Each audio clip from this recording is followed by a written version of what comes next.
अस्सलाम वालेकुम। क्या हाल चाल है? ठीक ठाक। अच्छा, सोचा हम भी ज़रा यूट्यूब के ऊपर अपनी डिटेल्ड वीडियोस ज़रा दें और आपके साथ चीज़ें शेयर करें। मैं अभी हूँ मलेशिया में, ठीक है। अक्सर लोग आजकल कहते हैं ना कि ऑफलोडिंग का सीन बहुत ज़्यादा चल रहा है। या आप मलेशिया जा रहे हो और आपने काउंटर पे बात की है, सेटिंग की है, क्या सीन है? ऐसा कोई सीन नहीं है यहाँ पे। आपको कॉन्फिडेंट होना चाहिए, आपके पास शो मनी होनी चाहिए, आपका वीज़ा ठीक होना चाहिए, प्रॉपर एजेंट से आपने काम करवाया हो, आपके पास रिटर्न टिकट होनी चाहिए और आपका स्टे ऑथेंटिक होना चाहिए, ठीक है। अक्सर लोग जाते हैं, वो डमी बुकिंग करते हैं, वो भी कभी-कभार काम उससे चल जाता है। मैं जब पहली बार आया था 2025 या 24 में आई गेस, तो मैंने तकरीबन 2-3 बुकिंग्स कराई थी। एक हमारा ऑथेंटिक था, बाकी हमने डमी बुकिंग्स कराई थी। ठीक है। और डर तो बहुत था क्योंकि हम सुनने में आता था कि यार आप जौन-सा है मलेशिया आते हो, तो वो आपको इमिग्रेशन से ही वापस कर देते हैं। तो यकीन मानिए कि पूरे रास्ते बड़ी दुआएँ की थी हमने। और क्योंकि यार एक वो बेइज़्ज़ती फ़ील होती है फिर कि आप यार वापस हो गए हो या आपको इमिग्रेशन ने क्लियर नहीं किया, उस बेसिस पे आपको बड़ा फिर अजीब सीन लगता है। तो दुआएँ-शुआएँ भी बड़ी की थी और अपने तरफ से हमने पूरी डॉक्यूमेंटेशन सब कुछ कंप्लीट किया था। हम 2 दोस्त आए थे। बिज़नेस ट्रिप था, मार्केट सर्वे था, तो उसके बेसिस पे हमने कहा चलो हम मलेशिया को भी एक्सप्लोर करते हैं। 15 डेज़ का हमारा स्टे था और हम साथ मैं तकरीबन अपने कोई अराउंड 40 टू 50 के आरएम मैं लेके आया हुआ था साथ। मैं था और दोस्त 2 बंदे थे, तो हम दोनों कैरी कर सकते थे इतना। जब हम पहुँचे हैं, हमारी जो टिकट थी तो ट्रांज़िट की थी। ट्रांज़िट इन अ सेंस ऐसा था कि हम पहले पाकिस्तान से गए हैं कतर। कतर पे हमारा तकरीबन 3 घंटे का स्टे था और उसके बाद हमारी फिर कतर से मलेशिया की फ़्लाइट थी, ठीक है। तो एक ये भी था कि यार हम ज़रा चेंज एयरलाइन से जाए, डायरेक्ट पाकिस्तान से ना जाए, ताकि हम ज़रा गोरों के साथ मिल-जुल के उनके साथ कतार में खड़े हों, ताकि ज़रा चांसेस कम हो जाए। ये मेरी थिंकिंग थी, मेरा वो था। उसके बाद हमने जब हम सब कुछ करा के हम जब मलेशिया इमिग्रेशन पहुँचे हैं, तो मैं एक काउंटर पे चला गया, मेरा दोस्त दूसरे काउंटर पे चला गया, ठीक है। शो मनी वगैरह सारे मेरे पास बैग में थे, हैंड कैरी बैग जो मेरा था उसमें थे। और पहले वो गया, उससे सवाल सवाल पूछने के शुरू हुए हैं, तो वो बेचारा कन्फ्यूज़ हो गया था। वो कन्फ्यूज़ हो गया, उसने बताया कि यार हमारा स्टे इतना है, वो एक्चुअली स्टे हमारा कम था, बुकिंग हमारी कम थी, तो वो कन्फ्यूज़ हो गया था। तो मैं जब काउंटर पे गया हूँ दूसरे वाले पे, तो मैंने उनको तसल्ली से कॉन्फिडेंस से मैंने बात की कि यार ये तो हमारा स्टे है, पर्पस टूरिज़्म का है और घूमने आए हैं। तो उन्होंने फिर मैंने उनको ये भी बोला कि यार हमारा जौन-सा है, तो मेरे साथ मेरा दोस्त भी है, वो उस काउंटर पे खड़ा है। तो उसने उसकी तरफ देखा, वहाँ से जो इमिग्रेशन ऑफ़िसर है उसने कोई इशारा किया है, तो उन्होंने कहा कि गो जॉइन योर फ्रेंड। तो मैंने कहा चलो शायद क्लियर हो गए हैं। तो जब मैं उसके पास गया तो उसने एक स्लिप दी, उसके ऊपर उसने मार्क किया कि अकोमोडेशन, और इसके ऊपर उसने मार्क लगा, कहता है कि इमिग्रेशन के पास जाओ। तो वहाँ पे जौन सा है ना, तो हमारी बस सीन, मैंने कहा यार सीन तो बैड है, पकड़े गए हो।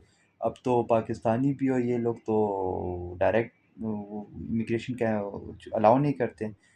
तो उसको मैंने बोला कि तुमने कोई गलत बात की है, क्या सीन है? कहता है यार मैं कंफ्यूज हो गया था, मैंने उसको कम्यूटेशन का सही नहीं बताया। मैंने कहा यहाँ पे तूने चवल मारी है। तो मैंने कहा अब मुझे बोलने दे। तो बस अल्लाह का करम था, कॉन्फिडेंस आ गया था। तो जब गए इमिग्रेशन, पासपोर्ट सामने रखे हैं, कहते हैं purpose of entry, purpose of visit. मैंने कहा यार टूरिज़्म एंड बिजनेस अपॉर्चुनिटी। तो उसने मेरी तरफ देखे, कहता है व्हाट्स योर बिजनेस। मैंने कहा यार गाड़ियों का बिजनेस है, कार पार्ट्स का है। Proof of your business. मैंने कहा how can I show you the proof.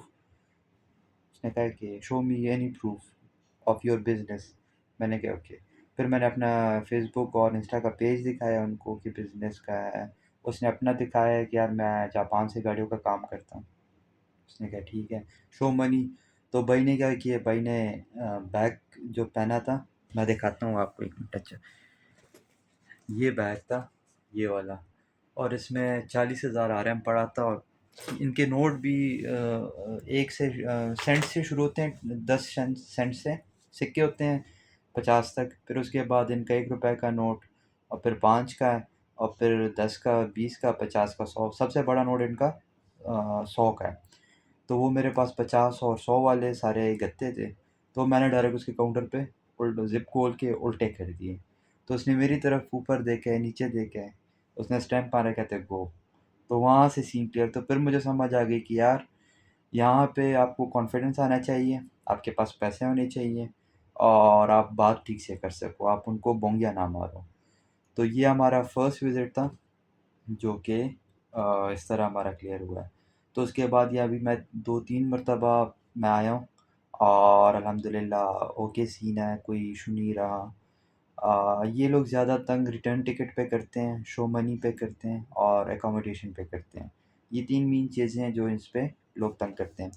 Peshawar से, पाकिस्तान से भी जब आप आते हो, तो इसी चीज़ों पे वो लोग एफआईए वाले आपको चेक करते हैं। पर्पस क्या है आपका जाने का, आपका आप करते क्या हो, आप कॉन्फिडेंट हैं आप में या कॉन्फिडेंट नहीं है, बात करने की का सलीका है नहीं है, आप किस तरह उनसे बात कर रहे हो, तो आपका बैकग्राउंड क्या है। तो ये सारी चीज़ें वो देखते हैं, आपकी ड्रेसिंग, आपके बोलने का तरीका, आप आपकी ट्रैवल हिस्ट्री, आपके पास पैसे हैं नहीं हैं। अभी जब, क्योंकि अभी आजकल पाकिस्तान में शो मनी या ऑफलोडिंग का बड़ा एक इशू चल रहा है, तो उसमें जौन-सा है, तो मुझे भी डर था कि यार ऐसा ना हो कि सीधा-साधा बंदा हो ना, तो वो फिर वैसे ही डरता है, ठीक है? तो मैंने कहा ऐसा ना ऑफलोड ना कर दे। तो मैं जब गया हूँ, पहले तो मेरे उन्होंने दुबई की वीज़े पे वो की है कि यार ये तो एक्सपायर है, ये वो। हालाँकि मेरे पास 5 इयर्स का मल्टीपल एंट्री वीज़ा है, तो वो फिर उन्होंने ओके कर दिया, बोर्डिंग उन्होंने दे दी। जब मैं इमिग्रेशन के पास गया हूँ, तो उन्होंने बोर्डिंग पास वाले बंदे ने कहा कि यार तुम्हारा बैग मैंने साइड पे कर दिया है, स्टिकर लगा दिया है, सब कुछ टैग लग गया है, इमिग्रेशन क्लियर करके आओ, फिर मैं बैग तुम्हारा लोड करवा दूंगा। मैंने कहा वाह भाई, ये क्या सीन है। इमिग्रेशन वाले के पास गया हूँ, जैसे ही डॉक्यूमेंट्स उसको दिए, कहते हैं जाके वीज़ा वेरीफाई करवाओ। मैंने कहा ठीक है। उधर इस्लामाबाद एयरपोर्ट से ही था, तो वेरिफिकेशन वाले के पास गए हूँ, तो वहाँ पे एक मैडम थी, तो वो दूसरे बंदे को अटेंड कर रही थी। तो मैं गया, मैंने कहा उन्होंने भिजवाया कि आप वेरिफिकेशन करें। क्या उन्होंने देखा कहाँ जा रहे हो, मैंने कहा मलेशिया फिर दुबई। पर्पस, मैंने कहा बिज़नेस। यहाँ पे क्या करते हो, बिज़नेस। तो और कोई सवाल ही नहीं पूछा, डायरेक्ट स्टैंप लगाया और जाने दिया। तो यही बातें होती हैं कि यार आपको कॉन्फिडेंट आना चाहिए, आपके पास आप मतलब सच्चे हो, आपके पास कोई ऐसा वो ना हो कि यार वो उनको शक हो जाए। तो ये सारी चीज़ें जो कि आपको ख़्याल करना पड़ता है इसके बारे में, और आपको ध्यान रखना पड़ता है। बाकी ऐसा कोई रॉकेट साइंस नहीं है इसको क्लियर करना, बस आप ठीक-ठाक हो, जो आप जैसे हो वैसे ही रहो। या फिर आप कुछ और बनने की कोशिश करते हो, तो उसमें फिर आपका सीन बैड हो जाता है।